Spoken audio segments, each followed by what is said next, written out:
Hello, good morning to all. एक बार फिर से श्री बालाजी एजुकेशन ग्रुप के ऑनलाइन प्लेटफॉर्म पे आप सभी का स्वागत है।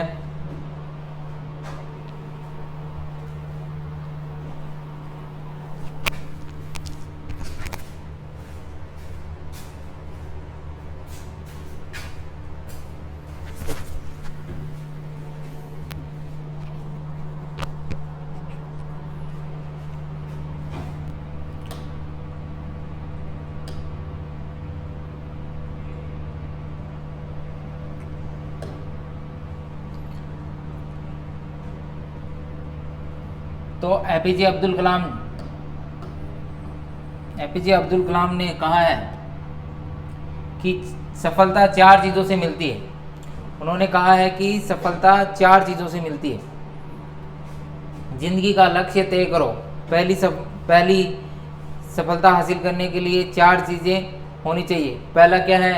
जिंदगी का लक्ष्य तय करो। दूसरा है अच्छी शिक्षा, और तीसरा है कड़ी मेहनत, और चौथा है धैर्य। अगर आप में ये चारों चीज़ें हैं तो आपको सफलता आसानी से मिल सकती है। ठीक है, सफलता के लिए 4 चीज़ें बहुत ज़रूरी है। सफलता के लिए 4 चीज़ें। जिंदगी का लक्ष्य तय करो। एक एम होना चाहिए, एक लक्ष्य होना चाहिए। कुछ भी हासिल करने के लिए आपके पास में एक लक्ष्य होना चाहिए, एम होना चाहिए। उसके बाद में शिक्षा अच्छी होनी चाहिए। उस एम को पाने के लिए एजुकेशन है वो आपका बहुत अच्छा होना चाहिए। उसके बाद में मेहनत, उसके ऊपर मेहनत, वो एम पाने के लिए आपको बहुत ज़्यादा मेहनत करनी पड़ेगी, और आपको अपना पेशेंस रखना पड़ेगा, धैर्य रखना पड़ेगा, तभी आपको सफलता मिलेगी। तो सफलता पाने के लिए 4 चीज़ें से मिलती है सफलता। सक्सेसफुल होने के लिए 4 चीज़ें बहुत ज़रूरी है: एम, एजुकेशन, मेहनत और धैर्य। तो आज हम पढ़ेंगे, आज का टॉपिक है ऑपरेशन क्या होता है, ऑपरेशन थिएटर क्या होता है, उसके बारे में पढ़ेंगे अपन। तो ऑपरेशन थिएटर क्या है, सबसे पहले पढ़ेंगे अपन ऑपरेशन थिएटर क्या है।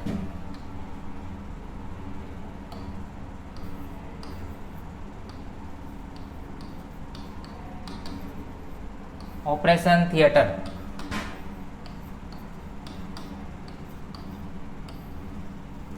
ऑपरेशन थिएटर के बारे में पढ़ेंगे। क्या होता है ऑपरेशन थिएटर और इसकी परिभाषा क्या होती है, उसके बारे में पढ़ेंगे। ऑपरेशन थिएटर को एक और अदर वर्ड से नाम से जानते हैं, थिएटर ब्लॉक। थिएटर ब्लॉक के नाम से भी जानते हैं। इज ए स्पेशल डिपार्टमेंट, ये क्या होता है? एक स्पेशल डिपार्टमेंट होता है ऑफ एनी हॉस्पिटल। किसी भी हॉस्पिटल का एक स्पेशल डिपार्टमेंट होता है जहाँ पे ऑपरेशन होता है। ठीक है, वेरियस टाइप ऑफ सर्जरीज, जहाँ पे क्या होती है? सर्जरीज होती है बहुत प्रकार की। And other surgical procedure are perform in the operation room. एक रूम होता है हॉस्पिटल के अंदर, एक रूम बना हुआ होता है, उसके अंदर बहुत टाइप की क्या होती है? सर्जरीज होती है, या फिर स्पेशल प्रोसीजर होते हैं। कोई भी स्पेशल प्रोसीजर होते हैं, उसी को क्या कहते हैं? ऑपरेशन थिएटर कहते हैं। हॉस्पिटल के अंदर एक ऑपरेशन रूम बना हुआ था, वहाँ पे क्या होती है? सर्जरीज होती है, और वहाँ पे सर्जिकल प्रोसीजर होते हैं। सर्जरी में जैसे अपेंडिक्स की सर्जरी, जैसे सीजेरियन सेक्शन की सर्जरी, और कोई लेबर प्रोसेस हो रहा हो, या अदर कोई ब्रेन की सर्जरी, स्पाइन की सर्जरी, फ्रैक्चर हो गया हो उसकी सर्जरी, या कोई प्रोसीजर करना हो, जैसे एंडोस्कोपी करनी हो, लेप्रोस्कोपी करनी हो, या कोलोनोस्कोपी करनी हो, तो ये सब प्रोसीजर, या ब्रोंकोस्कोपी करना हो, ब्रोंकोस्कोपी करना हो, तो ये सब प्रोसीजर करने के लिए क्या ऑपरेशन थिएटर की ज़रूरत होती है। तो ऑपरेशन थिएटर क्या है? ऑपरेशन थिएटर एक स्पेशल डिपार्टमेंट होता है, किसी भी हॉस्पिटल का एक स्पेशल डिपार्टमेंट होता है, जहाँ पर क्या होता है? सर्जरी या अदर सर्जिकल प्रोसीजर होते हैं, या तो सर्जरी होती है या कोई अदर सर्जिकल प्रोसीजर होते हैं, तो वही क्या कहलाता है? ऑपरेशन थिएटर कहलाता है। अब डेफिनेशन पढ़ते हैं, इसकी क्या परिभाषा हो सकती है, डेफिनेशन क्या हो सकती है।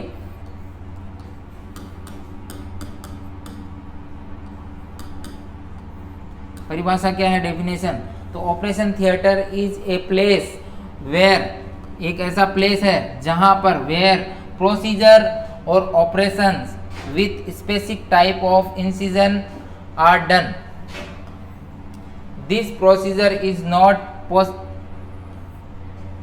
possible without incision. मतलब यहाँ पे कोई एक प्रोसीजर किया जाता है, क्या किया जाता है, ऑपरेशन किया जाता है, एक प्रोसीजर किया जाता है। कैसे करते हैं, इंसिजन लगा के, कट लगा के इंसिजन लगा के एक प्रोसीजर करते हैं। क्या करते हैं, चीर फाड़ करके, इंसिजन करके चीर फाड़ करके प्रोसीजर करते हैं। ठीक है, एक चीरा लगा के एक प्रोसीजर करते हैं, और वो प्रोसीजर विदाउट इंसिजर के पॉसिबल नहीं है। कोई भी सर्जरी करनी पड़ेगी तो क्या करना पड़ेगा, इंसिजन लगाना पड़ेगा, यानी कट लगाना पड़ेगा, तभी सर्जरी हो सकती है। अगर बिना कट लगाए सर्जरी इम्पॉसिबल है, पॉसिबल ही नहीं है, बिना कट लगाए सर्जरी हो ही नहीं सकती। तो उसी को क्या कहते हैं, इसी को कहते हैं ऑपरेशन कहते हैं। ऑपरेशन थिएटर वह स्थान है जहां पर विशिष्ट प्रकार के चीड़-फाड़ वाले प्रोसीजर किए जाते हैं, विशिष्ट प्रकार के चीड़-फाड़ वाले प्रोसीजर किए जाते हैं, और यह प्रोसीजर बिना चीड़-फाड़ के चीरे के पॉसिबल नहीं है, बिना चीरे के पॉसिबल नहीं है। ये क्या है, ऑपरेशन थिएटर की परिभाषा है। देखो ऐसा ऑपरेशन थिएटर होता है। ऑपरेशन थिएटर कैसा होता है, उसकी इमेज दिखा देता हूँ आपको। तो ये ऑपरेशन थिएटर होता है। तो देखो यहाँ पे ये जो ऑपरेशन टेबल है, ठीक है, यहाँ पे पेशेंट को लेटाया जाता है, यहाँ पे पेशेंट को लेटाया जाता है, इसके ऊपर पेशेंट को लेटाया जाता है। और ये क्या होते हैं, ये एनेस्थीसिया मशीन है, वेंटिलेटर वगैरह होते हैं, ये एनेस्थीसिया मशीन, ये लाइटिंग वगैरह है, और इमरजेंसी ट्रॉली वगैरह रहती है, और लाइटिंग वगैरह रहती है, सियाम मशीन वगैरह रहती है, और ये जिस पे पेशेंट को लेटाया जाता है टेबल रहती है। तो ये ऑपरेशन थिएटर के अंदर ये बहुत सारी जो है इंस्ट्रूमेंट वगैरह रहते हैं ऑपरेशन करने के लिए। इस तरह से ऑपरेशन थिएटर ऐसा दिखाई देता है। ऑपरेशन थिएटर इस तरह से दिखाई देता है अंदर से। अब है टाइप ऑफ सर्जरी, कितने टाइप की सर्जरियां होती है, तो उसके अंदर है टाइप ऑफ सर्जरी, प्रकार, सर्जरी के प्रकार, टाइप ऑफ सर्जरी। तो उसके अंदर depending on the urgency of the patient, urgency of the operation, operation के अर्जेंसी के ऊपर डिपेंड करता है। सबसे पहला है अर्जेंसी के आधार पर, कितनी इमरजेंसी है, अर्जेंसी कितनी है, उसके आधार पर सबसे पहला है डिपेंडिंग ऑन द अर्जेंसी के आधार पर, मतलब इमरजेंसी है या कितनी अर्जेंट इसकी ऑपरेशन करना है, उसके आधार पे एक तो ऑपरेशन होते हैं। उसके बाद में है बेस्ड ऑन द लोकेशन, कहाँ का ऑपरेशन होना है, लोकेशन के आधार पर, ठीक है, लोकेशन के आधार पर, जैसे पैर का ऑपरेशन होना है, एब्डोमेन का ऑपरेशन होना है, हेड का ऑपरेशन होना है, चेस्ट का ऑपरेशन होना है, तो लोकेशन के आधार पर ऑपरेशन किए जाते हैं। उसके बाद में depending on the extent of the operation, depending on the extent of the operation, extent के आधार पे, ठीक है, एक्सटेंट के आधार पे ऑपरेशन किए जाते हैं, एक्सटेंट के आधार पे ऑपरेशन किए जाते हैं। उसके बाद में नेक्स्ट लिखो, नेक्स्ट है डिपेंडिंग ऑन द रीजन, कारण के आधार पर, किस कारण से वो एडमिट हुआ है, किस कारण से बॉडी में इन्फेक्शन वगैरह या कुछ प्रॉब्लम हो रही है, किस कारण से, तो कारण के अकॉर्डिंग ऑपरेशन किया जाता है। जैसे कोई प्रेग्नेंट महिला है तो वो एक कारण है, उसके पेट में बच्चा है तो उसे LSCS करना पड़ सकता है, ठीक है, नॉर्मल लेबर नहीं हो रहा है, अगर नॉर्मल डिलीवरी नहीं हो रही है तो ऑपरेशन के द्वारा करना ये कारण हो सकता है। या फिर किसी के कैंसर सेल का डेवलपमेंट हो गया तो कैंसर सेल को हटाना ये एक कारण हो सकता है। अगर किसी के अपेंडिक्स की साइज बढ़ रही है, अपेंडिक्स में इन्फ्लामेशन हो गया है और साइज बढ़ रही है तो अपेंडिक्स को हटाना ये अलग एक रीजन हो सकता है। तो अलग अलग कारण के according depending on the operation technique, और टेक्निक के आधार पे भी अलग अलग ऑपरेशन होते हैं, किस टेक्निक से ऑपरेशन करने वाले हैं, किस प्रोसीजर के आधार पे या किस तकनीक के आधार पे, किस तकनीक के आधार पर ऑपरेशन करेंगे, तो उसके ऊपर भी अलग अलग होते हैं। तो सबसे पहला पढ़ते हैं वापस depending on the seriousness of the surgery and the risk involve there are two main type of surgery. Risk और सीरियसनेस के आधार पर, ठीक है, सीरियसनेस, कितना सीरियसनेस है और कितनी रिस्क हो सकती है। The seriousness of the surgery and risk of the surgery, कितनी रिस्क के आधार पर दो टाइप के होते हैं। सबसे पहला मेजर सर्जरी, मेजर और माइनर दो टाइप के होते हैं, मेजर और माइनर सर्जरीज, ठीक है। तो मेजर सर्जरी या माइनर सर्जरी, तो मेजर सर्जरी बड़ी सर्जरियाँ होती है जहाँ पे ज़्यादा रिस्क रहती है, इसमें ज़्यादा रिस्क रहती है, रिस्क ज़्यादा रहती है, और माइनर सर्जरियों में रिस्क कम रहती है। तो सबसे पहला है मेजर सर्जरी, तो it is done with general anaesthesia, ये जनरल एनेस्थीसिया दिया जाता है इसके अंदर क्या दिया जाता है, जनरल एनेस्थीसिया दिया जाता है, पेशेंट को एकदम सुन कर देते हैं, ठीक है, जनरल एनेस्थीसिया दिया जाता है। It mainly include surgery of the head, stomach and chest, और इसके अंदर जनरल, इसमें अंदर कौन कौन सी सर्जरी आती है, तो इसके अंदर जो सर्जरी आती है, एक तो आती है हेड की, सर की सर्जरी, ठीक है, सर की अगर सर्जरी है तो वो इसके अंदर आती है। उसके बाद में स्टोमक की सर्जरी, पेट की सर्जरी हो चुकी है, या फिर चेस्ट की सर्जरी हो चुकी है, इसके अंदर हेड की सर्जरी आती है, फिर पेट की सर्जरी, चेस्ट की सर्जरी, जो मेजर सर्जरियाँ होती है वो इसके अंदर आती है, स्पाइन की सर्जरी, ऐसी मेजर सर्जरियाँ इसके अंदर आती है, जो बड़ी बड़ी सर्जरियाँ होती है, ठीक है, इसके अंदर आती है। तो the risk of this type of surgery is high, इसके अंदर रिस्क ज़्यादा रहेगी, क्योंकि ब्रेन, हार्ट, ये अपने बॉडी के सबसे इम्पोर्टेंट पार्ट होते हैं, अगर इनमें कुछ प्रॉब्लम हो गई तो पेशेंट की डेथ हो सकती है, इसलिए इसके अंदर रिस्क भी क्या रहेगी, ज़्यादा रहेगी, इसके अंदर जो रिस्क रहेगी, जो खतरा रहेगा वो ज़्यादा रहेगा, इसके अंदर रिस्क ज़्यादा रहेगी। It can also be life threatening, और ये लाइफ थ्रेटनिंग हो सकती है, मतलब इसके अंदर डेथ भी हो सकती है पेशेंट की, ये क्या हो सकती है, लाइफ थ्रेटनिंग हो सकती है, इसके अंदर जो लाइफ का खतरा भी हो सकता है, यानी पेशेंट की डेथ भी हो सकती है, पेशेंट की क्या हो सकती है, डेथ भी हो सकती है, मृत्यु भी हो सकती है, लाइफ थ्रेटनिंग हो सकती है। ये सर्जरियाँ, ये जो मेजर सर्जरियाँ होती है वो क्या होती है, लाइफ थ्रेटनिंग होती है। इसके बाद में इसके अंदर कौन कौन सी सर्जरियाँ हो सकती है, ये सर्जरियों के एग्जाम्पल, तो इसके अंदर ऑर्गन ट्रांसप्लांट सर्जरी सबसे इम्पोर्टेंट है, कौन सी हो सकती है, ऑर्गन ट्रांसप्लांट सर्जरी। इसके अंदर कौन कौन सी सर्जरियाँ आती है, पहली आती है ऑर्गन ट्रांसप्लांट सर्जरी, जैसे ऑर्गन, कोई भी ऑर्गन ट्रांसप्लांट करना हो, कोई भी ऑर्गन ट्रांसप्लांट करना हो, जैसे किडनी,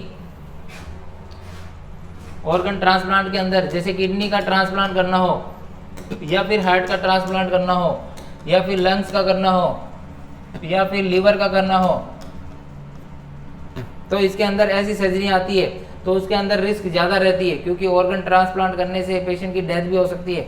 उसके बाद में removal of damage organ like kidney, अगर कोई भी ऑर्गन डैमेज हो चुके हैं, मतलब खराब हो चुके हैं, जैसे किडनी खराब हो चुकी है तो बाहर निकाल दो, एक किडनी पे भी व्यक्ति जिंदा रह सकता है, या दोनों किडनियाँ खराब हो चुकी है तो भी निकाल दो, फिर वो डायलिसिस पे जिंदा रहेगा।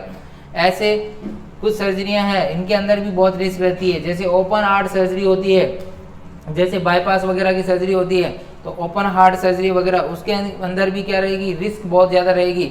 और तो हार्ट क्या रहता है, अपने बॉडी का सबसे मेन ऑर्गन है, ये जो ब्लड को क्या करता है, पंप करता है, अगर यहीं से प्रॉब्लम हो गई तो पेशेंट की डेथ हो सकती है। उसके बाद में है माइनर सर्जरियाँ, ये तो थी मेजर सर्जरियाँ के बारे में, जो जिसके अंदर ज़्यादा रिस्क रहती है, रिस्क के आधार पे इनको डिवाइड किया गया था, तो ज़्यादा रिस्क रहती है मेजर सर्जरियों में, और माइनर सर्जरियों में कम रिस्क रहती है, क्योंकि मेजर सर्जरियों में क्या क्या किया जाता है, ट्रांसप्लांट वगैरह, हार्ट का ट्रांसप्लांट या फिर हार्ट की सर्जरी वगैरह की जाती है, किडनी अगर कोई डैमेज ऑर्गन हो गया तो उनको निकाला जाता है, तो ऐसी सर्जरियाँ की जाती है इसके अंदर। जैसे और भी कोई डैमेज ऑर्गन, जैसे यूट्रस खराब हो चुका है तो उसको निकाल देंगे, या फिर कोई ग्लैंड वगैरह डैमेज हो चुकी है तो उसको निकाल देते हैं, पेनक्रियाज वगैरह निकाल देते हैं, स्टोमक निकाल देते हैं, आंतें निकाल देते हैं, तो उसके अंदर डैमेज पार्ट है उसको निकाल देते हैं, उसके कारण वो सीरियसनेस बढ़ जाती है पेशेंट के अंदर और डेथ भी हो सकती है। तो अब है माइनर सर्जरियाँ, they are perform under the effect of general और रीजनल एनेस्थीसिया।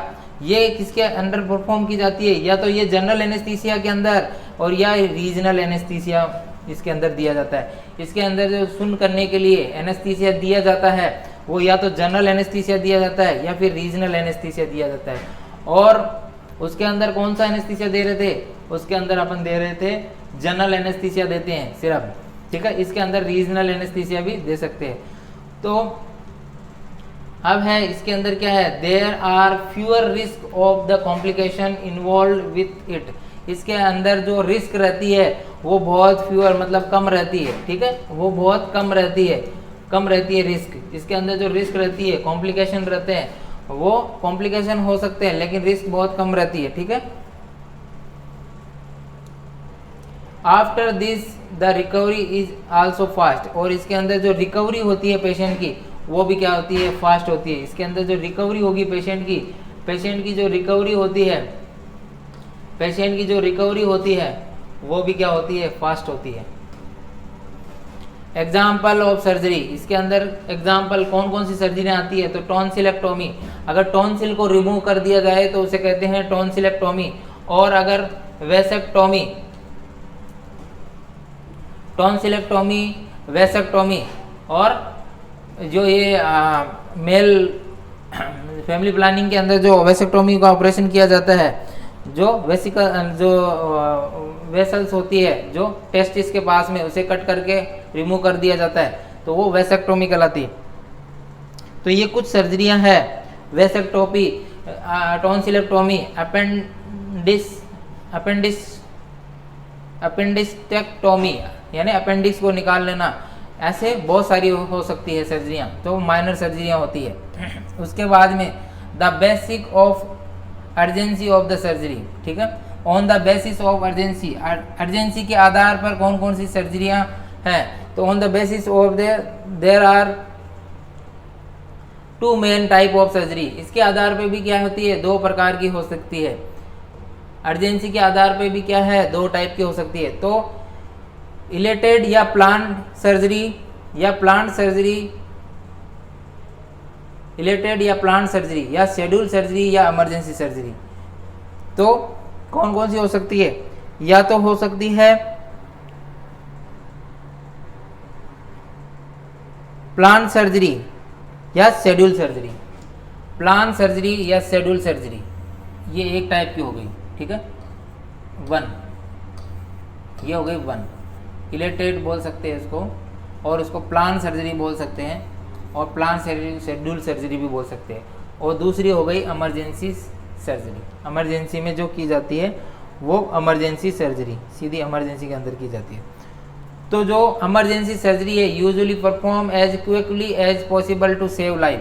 ये इमरजेंसी सर्जरी जो होती है, जो इमरजेंसी सर्विस होती है वो तुरंत की जाती है। तुरंत इमरजेंसी में जैसे ही पेशेंट आया उसकी जल्दी से जल्दी सर्जरी करते हैं, उसकी लाइफ को बचाने के लिए सर्जरी की जाती है, उसकी लाइफ को सेव करने के लिए, उसकी लाइफ को बचाने के लिए ये सर्जरी की जाती है। इमरजेंसी सर्जरी कब की जाती है, उसकी लाइफ को बचाने के लिए की जाती है। It is usually perform as quickly as possible. तो example, to save the damage organ after the car accident और रोड एक्सीडेंट। जैसे एग्जाम्पल देख लो, अगर किसी व्यक्ति का क्या हो गया, ऑर्गन डैमेज हो गया, किसके कारण, रोड एक्सीडेंट में, या फिर रोड एक्सीडेंट या कार एक्सीडेंट के अंदर ऑर्गन डैमेज हो गया, कोई भी ऑर्गन डैमेज हो गया है आफ्टर ए कार एक्सीडेंट और रोड एक्सीडेंट, तो जल्दी से जल्दी उसकी क्या करनी पड़ेगी, सर्जरी करनी पड़ेगी। उस ऑर्गन को क्या करना पड़ेगा, तो उस ऑर्गन को क्या करना पड़ेगा, उस ऑर्गन को रिपेयर करना पड़ेगा। तो जो अगर कोई कार एक्सीडेंट की वजह से या फिर रोड एक्सीडेंट की वजह से, उसके एक्सीडेंट की वजह से ऑर्गन वगैरह डैमेज हो गए हैं, फ्रैक्चर हो गया है, या फिर और स्पाइन की इंजरी हो गई है, तो उसे क्या करना पड़ता है, तुरंत सर्जरी करनी पड़ती है, उस ऑर्गन को रिपेयर करके ठीक करना पड़ता है। या फिर जैसे बुलेट वगैरह की लग गई है या फिर बारूद वगैरह लग गया है, तो तुरंत सर्जरी करके उसको जल्दी से जल्दी उस चीज़ को, ऑर्गन को रिपेयर किया जाता है, जिसकी वजह से उसकी लाइफ को बचाया जा सके। तो वो इमरजेंसी सर्विसेज के अंदर आता है, इमरजेंसी सर्जरी के अंदर आता है, इमरजेंसी सर्जरी के अंदर आता है। उसके बाद में है इलेक्टिव और शेड्यूल सर्जरी। इलेक्टिव और schedule surgery is done in completely plan minor. ठीक है, ये कब की जाती है, ये प्लान करके सर्जरी की जाती है। इलेक्टिव और सर्जरी जो है, इलेक्टिव सर्जरियां हो गई है या शेड्यूल सर्जरी है, वो क्या की जाती है, प्लान करके, पहले से प्लानिंग की जाती है, उसके बाद में सर्जरी की जाती है। तो उसके अंदर क्या किया जाता है, प्लान किया जाता है। पेशेंट को प्लानिंग के तौर पे बुलाया जाता है कि इतनी तारीख को आपको ये सर्जरी होगी, तो उसमें पूरा प्लानिंग करके फिर सर्जरी करते हैं। जिसके अंदर आती है कॉस्मेटिक सर्जरियाँ, जैसे किसी के लिप की सर्जरी करवानी हो, नाक की सर्जरी करवानी हो, दांतों की सर्जरी करवानी हो, दांत बाहर निकले हुए तो उसकी सर्जरी करवानी हो, या नाक बड़ी है तो उसे छोटी करवानी हो, या जिसकी छोटी है उसे बड़ी करवानी हो, लिप की सर्जरी, लिप का शेप देना हो, ऐसी कॉस्मेटिक सर्जरियां हैं, या फिर सिजेरियन सेक्शन है, ऐसी सर्जरियां हैं। तो वो पहले से फिक्स करवाते हैं कि इतनी तारीख को आपकी सर्जरी होगी, 5 दिन बाद में या 1 महीने बाद में, या फिर ये इतनी तारीख को, तो वो डिसीजन लेते हैं। उसके बाद में परफेक्ट डे पे वो एक सर्जरी की जाती है, तो वो उसके अंदर आती है कॉस्मेटिक सर्जरी। एग्जाम्पल, कॉस्मेटिक सर्जरियाँ ऐसे हो सकती है। उसके बाद में इलेक्टिव सिजेरियन ऑपरेशन, जो सिजेरियन ऑपरेशन होते हैं, प्रेग्नेंट लेडी के सिजेरियन सेक्शन करते हैं ना, उससे डिलीवरी करवाई जाती है, एब्डोमेन को कट करके और उसके बाद में यूट्रस को कट करके वहाँ से बच्चा निकाला जाता है, इलेक्टिव सर्जरी LSCS बोलते हैं। तो वो भी प्लान करके ही करते हैं कि इतने दिन बाद में अगर बच्चा नहीं हो रहा नॉर्मल डिलीवरी से और इम्पॉसिबल है नॉर्मल डिलीवरी, तो क्या करते हैं, LSCS के ऑपरेशन करते हैं कि इतनी तारीख को आपका ऑपरेशन कर देंगे। तो फिक्स होती है, प्लान होती है पहले से। तो ये तो हो गया अर्जेंसी के आधार पे। अर्जेंसी के आधार पे 2 टाइप के होते हैं अर्जेंसी, एक तो इमरजेंसी और एक होती है प्लान और शेड्यूल सर्जरी और इलेक्टिव सर्जरी। उसके बाद में on the basis of frame of the surgery are classified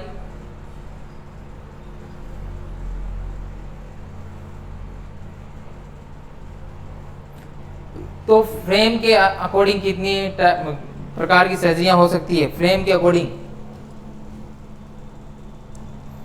समय के टाइम फ्रेम के अकॉर्डिंग, ठीक है, टाइम फ्रेम के अकॉर्डिंग, समय के आधार पर, टाइम फ्रेम के अकॉर्डिंग, समय के आधार पर, टाइम फ्रेम के अकॉर्डिंग कितने टाइप की हो सकती है। तो पहली है इमीडिएट सर्जरी। एक होती है, सबसे पहले होती है इमीडिएट सर्जरी। इमीडिएट यानी तुरंत, ठीक है, इमीडिएट सर्जरी। इसको टाइम फ्रेम के अकॉर्डिंग डिवाइड किया हुआ है। तो सबसे पहले immediate surgery with minute in decision to operation. With a minute में ऑपरेशन का डिसीजन ले लेते हैं, कुछ ही मिनट्स में ऑपरेशन का डिसीजन लेते हैं इसके अंदर।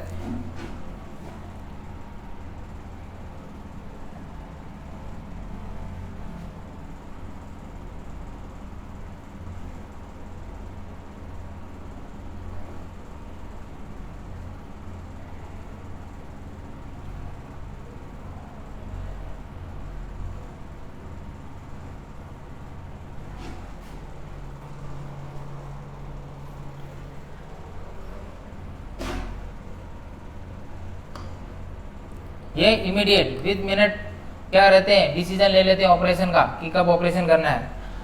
तो कब कर लेते हैं ये तुरंत डिसीजन लेने का, तो रप्चर एरोटिक एन्यूरिज्म, अगर एरोटिक एन्यूरिज्म हो जाए, रप्चर हो जाए तो तुरंत डिसीजन लेना पड़ता है, ठीक है, तुरंत ऑपरेशन करना पड़ता है। उसके बाद में फ्रैक्चर विद कंपार्टमेंट सिंड्रोम, अगर फ्रैक्चर हो जाए और साथ में कंपार्टमेंट सिंड्रोम हो जाए तो उसके कारण भी जल्दी से जल्दी डिसीजन लेना पड़ता है। Major abdominal and chest trauma, अगर किसी पेशेंट को एब्डोमिनल और चेस्ट ट्रॉमा हो गया है, चेस्ट ट्रॉमा हो गया है या फिर एब्डोमिनल ट्रॉमा हो गया है, तो जल्दी से जल्दी डिसीजन लेना पड़ता है, ठीक है। तो ये इमीडिएट सर्जरी में आती है, तुरंत सर्जरी करना। इमीडिएट सर्जरी के अंदर आती है एब्डोमिनल चेस्ट इंजरी हो गई, फ्रैक्चर हो गया और एरोटिक एन्यूरिज्म हो गया, रप्चर हो गया, तो उसके कारण होता है। अब है अर्जेंट सर्जरी। अर्जेंट सर्जरी ये तो हो गया इमीडिएट सर्जरी। अब है अर्जेंट सर्जरी, तो विथ ओवर, इसमें तो मिनट के अंदर डिसीजन लेना पड़ता है। इसमें मिनट के अंदर डिसीजन ले लो, तुरंत मिनट के अंदर डिसीजन। इसमें ओवर तक 1 घंटे के अंदर अंदर डिसीजन लेना है, ओवर में डिसीजन लेना है,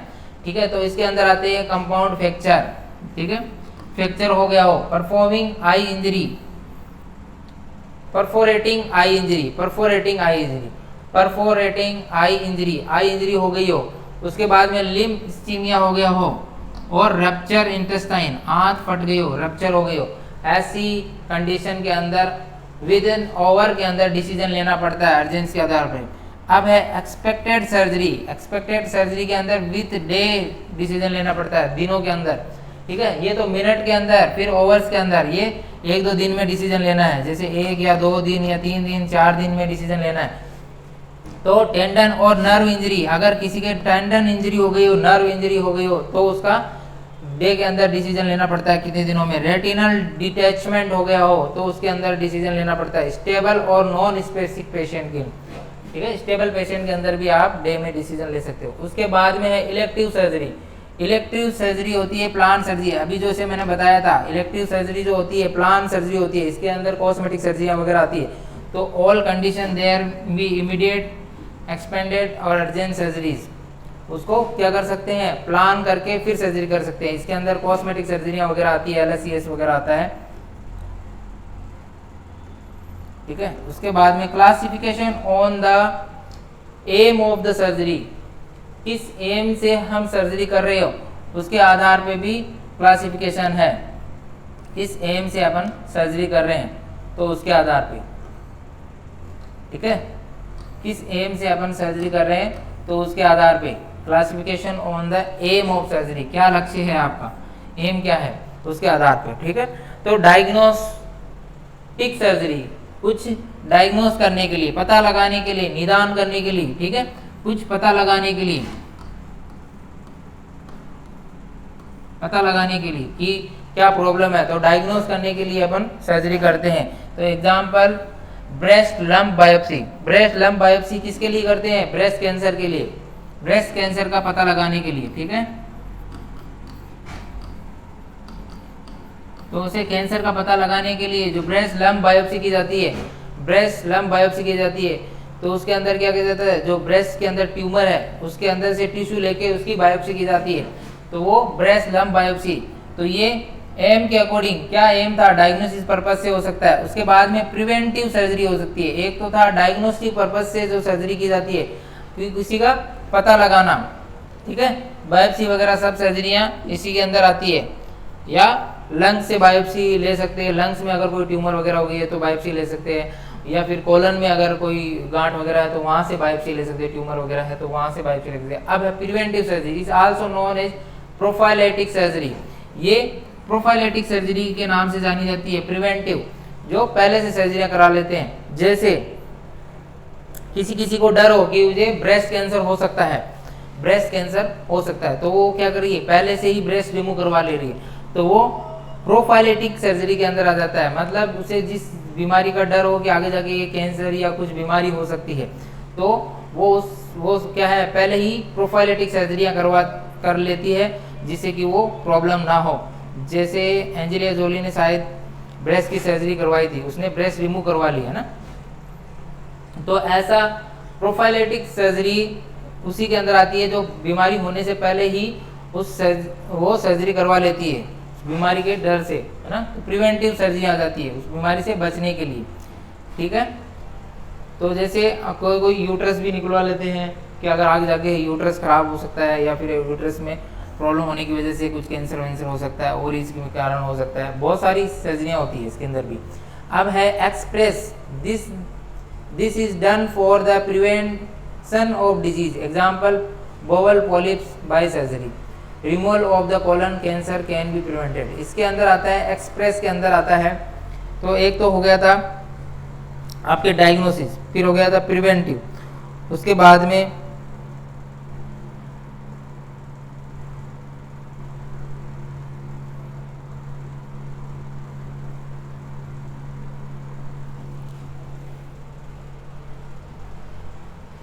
इसी को क्या किया जाता है, इसको प्रोफाइलेटिक सर्जरी के नाम से जाना जाता है। प्रिवेंटिव सर्जरी को प्रोफाइलेटिव सर्जरी के नाम से भी जाना जाता है, एक्सप्रेस किया जाता है।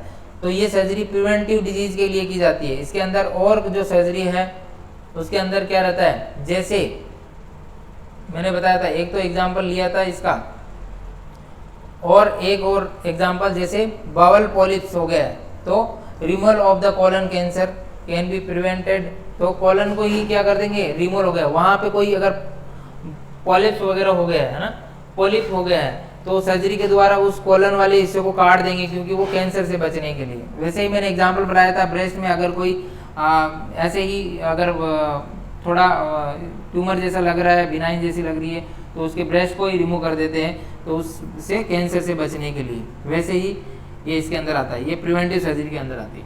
प्रिवेंटिव सर्जरी को ही प्रोफाइलेटिक सर्जरी बोलते हैं। उसके बाद में surgery for treatment of the disease, curative ablative surgery, surgical removal of the disease part of the complication can be prevented. Example mastectomy of remove cancers of the lungs. वही चीज़ मैं बता रहा हूँ जो क्यूरेटिव क्या हो सकती है, जिसके अंदर क्या कर देते हैं, मैसेक्टोमी कर देते हैं। इसमें ब्रेस्ट को रिमूव कर देते हैं, remove of the cancerous lump of the breast, breast को रिमूव कर देते हैं उसके अंदर। तो ये कैसी होती है, उपचार के तौर पे सर्जरी होती है, क्यूरेटिव सर्जरी होती है, ठीक है। Curative the surgery for treatment of the disease, treatment of the disease या एबिलेटिव सर्जरी बोल सकते हैं उसको। तो इसके अंदर क्या है, surgical removal of the disease part of the complications. तो जो सर्जिकल जो पार्ट सर्जरी से किसी डिजीज से डिस्टर्ब हो रहा था, जो पार्ट डिस्टर्ब हो रहा था, तो उसी को पूरे को रिमूव कर देते। मैसेक्टोमी में पूरा ब्रेस्ट रिमूव कर देते, removal of the cancerous lump of the breast हो।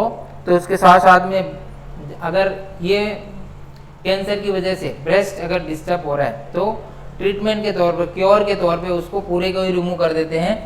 तो वो क्या कहलाती है, क्यूरेटिव सर्जरी कहलाती है।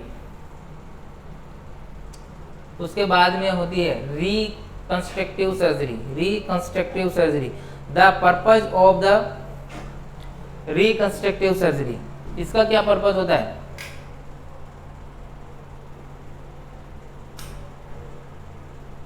इसका जो पर्पज होता है, the purpose of this surgery is we restore the physical appearance back to normal. Example breast reconstructive surgery after the breast cancer of surgery, knee reconstructive surgery. इसके अंदर क्या होता है, रिकंस्ट्रक्टिव सर्जरी का मतलब है, रिकंस्ट्रक्टिव सर्जरी का मतलब है पुनः निर्माण, पुनः निर्माण, पुनः निर्माण, पुनः निर्माण करना। क्या करना, पुनः निर्माण। तो पुनः निर्माण,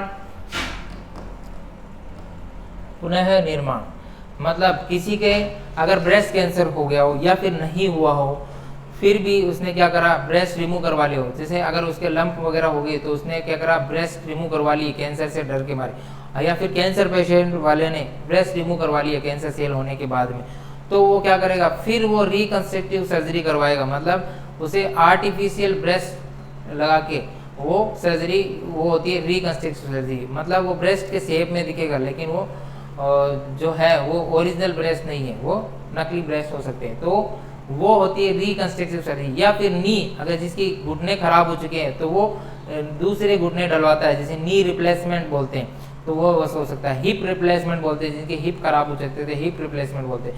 मतलब वो चीज़ें अगर खराब हो जाती है तो वो आर्टिफिशियल चीज़ें लगा के वैसे ही बना देते हैं, तो वो क्या कहलाती है, पुनः निर्माण या रिकंस्ट्रक्टिव सर्जरी बोलते हैं उसे। द पर्पज ऑफ सर्जरी, इसका पर्पज क्या है, रिस्टोर, रिस्टोर दोबारा स्टोर करना, फिजिकल अपीयरेंस, उसके फिजिकल अपीयरेंस, जो फिजिकल लॉस हो गया था फिजिकल बॉडी में, जैसे ब्रेस्ट का लॉस हो गया या फिर क्या हो गया, घुटने का लॉस हो गया, जो भी है, तो बैक टू नॉर्मल, नॉर्मल लाने के लिए ये किया जाता है, नॉर्मल लाने के लिए किया जाता है। आफ्टर ब्रेस्ट कैंसर सर्जरी, देखो इसके अंदर बताया हुआ है ब्रेस्ट कैंसर सर्जरी आफ्टर, तो वापस ब्रेस्ट लगा सकते हैं, ब्रेस्ट रिकंस्ट्रक्टिव सर्जरी कर सकते हैं। उसके बाद में रिकंस्ट्रक्शन सर्जरी, अगर घुटने खराब हो चुके हैं तो घुटने भी ट्रांसप्लांट कराते हैं। तो बहुत सारी ऐसी सर्जरी होती है। उसके बाद में ट्रांसप्लांट सर्जरी, ट्रांसप्लांट में ऑर्गन ट्रांसप्लांट करते हैं कि अगर उसका कुछ ऑर्गन खराब हो चुका है तो उसके अंदर पूरा ट्रांसप्लांट कर देते हैं। The purpose of this surgery is to transplant a damage और नॉन फंक्शन ऑर्गन। अगर कोई ऑर्गन डैमेज हो चुका है, जैसे किडनी डैमेज हो चुकी है, किडनी डैमेज हो चुकी है और लीवर काम नहीं कर रहा है, फंक्शन, ठीक है, लीवर, तो ऐसे ऑर्गन जो डैमेज हो चुके हैं या फिर काम नहीं कर रहे, non function organ with a healthy organ, तो कोई ऑर्गन काम नहीं कर रहे हैं तो उसे क्या करते हैं, उसके अंदर हेल्दी ऑर्गन क्या कर देते हैं, ट्रांसप्लांट कर देते हैं, उसके अंदर लगा देते हैं, हेल्दी ऑर्गन लगा देते हैं। जैसे एग्जांपल लंग्स ट्रांसप्लांट, ये किसी के अंदर अगर लंग्स खराब हो रहे थे लंग्स का ट्रांसप्लांट कर देते हैं, अगर किडनी खराब हो रही है तो किडनी का ट्रांसप्लांट कर देते हैं, लीवर खराब होता है लीवर का ट्रांसप्लांट कर देते हैं। तो ऐसे ट्रांसप्लांट किया जाता है, वो ट्रांसप्लांट सर्जरियाँ कहलाती है। उसके बाद में है next palliative surgery. Palliative surgery, palliative surgery. उसके बाद में नेक्स्ट है पैलिएटिव सर्जरी। इसको बोलते हैं सुधारात्मक सर्जरी। सुधारात्मक मतलब इस सर्जरी के द्वारा सुधार किया जाता है, जो उसके सिम्टम्स वगैरह आ रहे थे वो कम करके उसको सुधार किया जाता है।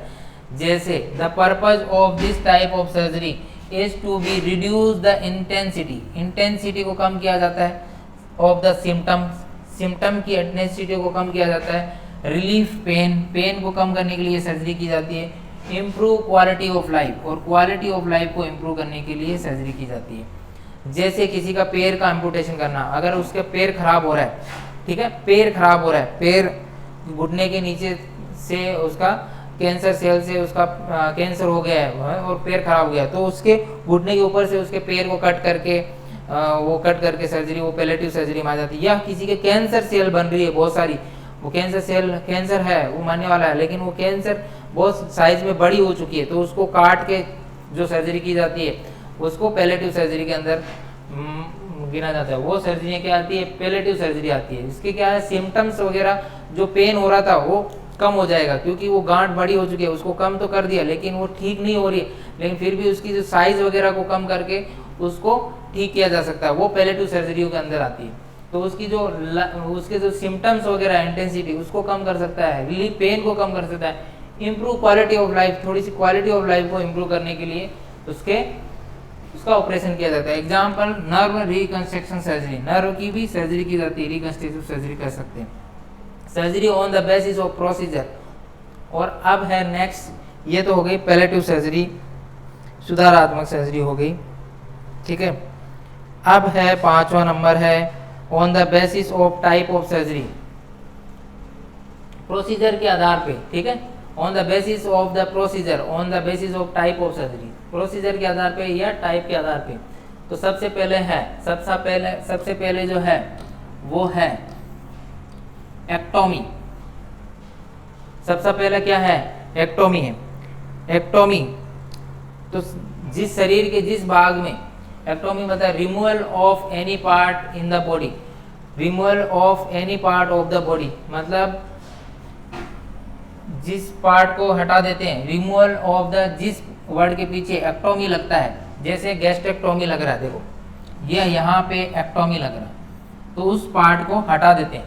तो सर्जरी में क्या करते हैं, removal of any part in the body is called ectomy. तो गैस्ट्रेक्टोमी में तो ulcer removal of the stomach, stomach को रिमूव कर दिया तो गैस्ट्रेक्टोमी कहलाता है। अपेंडिक्स को रिमूव कर दिया तो अपेंडेक्टोमी कहलाता है। अपेंडेक्टोमी, अपेंडेक्टोमी किसे कहते हैं, तो removal of the appendix, appendix को रिमूव कर दिया तो अपेंडेक्टोमी कहलाता है। तो उसके अगर आगे पीछे की तरफ एक्टोमी लिखा रहता है तो उस पार्ट को रिमूव कर देना, टोमी मतलब उस पार्ट को रिमूव कर देना क्या कहलाता है, टोमी कहलाता है। उसके बाद में ऑस्टोमी, ऑस्टोमी कैसे लगता है, opening of A part of the body, opening किसी भी पार्ट को ओपन करना, ठीक है, opening of the part of the body through the incision, चीरा लगाकर उस पार्ट को क्या कर देना, ओपन कर देना, क्या कहलाता है, ओस्टोमी कहलाता है। ट्रीटमेंट एग्जांपल गैस्ट्रेक्टोमी सर्जरी, ठीक है, गैस्ट्रेक्टोमी जैसे एग्जांपल किया गया, तो इसको ओपन लगा के चीरा लगा के उस पार्ट की ओपनिंग कर देना, गैस्ट्रेक्टोमी कहलाता है, गैस्ट्रेक्टोमी सर्जरी होती है। उसके पीछे ओस्टोमी लगा रहता है। उसके बाद में डेसिस, joining of two part completely और परमानेंटली, अगर किसी दो पार्ट को साथ में जोड़ दिया जाए, ज्वाइनिंग ऑफ टू पार्ट्स, दो पार्ट हैं उनको आपस में जोड़ दिया जाए, कंप्लीटली या परमानेंटली, कंप्लीटली जोड़ दिया जाता है, परमानेंटली जोड़ लिया जाता है। एग्जाम्पल ऑर्थोडेसिस, ठीक है, आर्थोडेसिस, आर्थोडेसिस सर्जरी, प्लेक्सी फिक्सिंग और स्ट्रोप्लेक्सी सर्जरी, तो इसी के अंदर क्या होता है, surgical fixation of the uterus. तो इसके अंदर हिस्ट्रोप्लेक्सी, इसके अंदर surgical fixation of the uterus, इसका क्या कर दिया जाता है, surgical fixation of the uterus का क्या होता है, सर्जिकल फिक्सेशन कर दिया जाता है। तो ये कुछ सर्जरियां होती है। उसके बाद में प्लास्टिक इसके पीछे लगता है, प्लास्टिक टू रिपेयर और फायर, रिपेयर और फायर के लिए यूज होता है प्लास्टिक। प्लास्टिक इसके लिए यूज होता है, रिपेयर के लिए यूज होता है।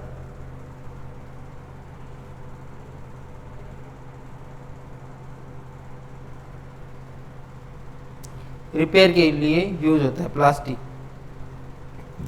इसके अंदर करना टू रिपेयर फायर या रेसिपिंग और replacing with the artificial organ, artificial organ से उसे क्या कर देते हैं, रिप्लेस कर देते हैं।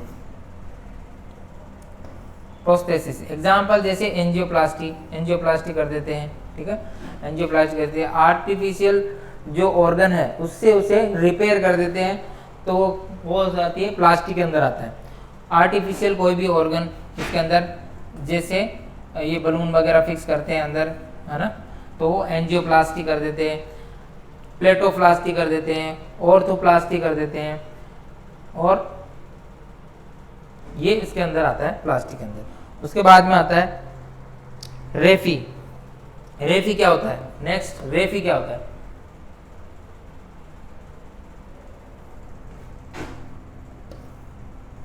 रेफी का मतलब क्या होता है, तो straightening of the muscle with the help of the thread suture, example herniorrhaphy. इसके अंदर क्या कर देते हैं, स्ट्रेटनिंग कर सकते हैं मसल्स की, मसल्स को क्या कर देते हैं, मांसपेशियों को क्या कर देते हैं, स्ट्रेट कर देते हैं, वो कहलाती है हर्नियोरेफी, हर्नियोरेफी कहलाती है,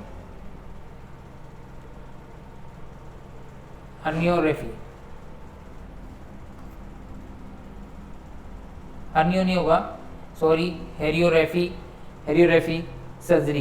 कुछ ऐसी सर्जरियां होती है जिसके अंदर straightening of the muscle, muscle को क्या कर दिया जाता है, स्ट्रेंथ कर दिया जाता है, तो वो आती है हेरियोरेफी के अंदर।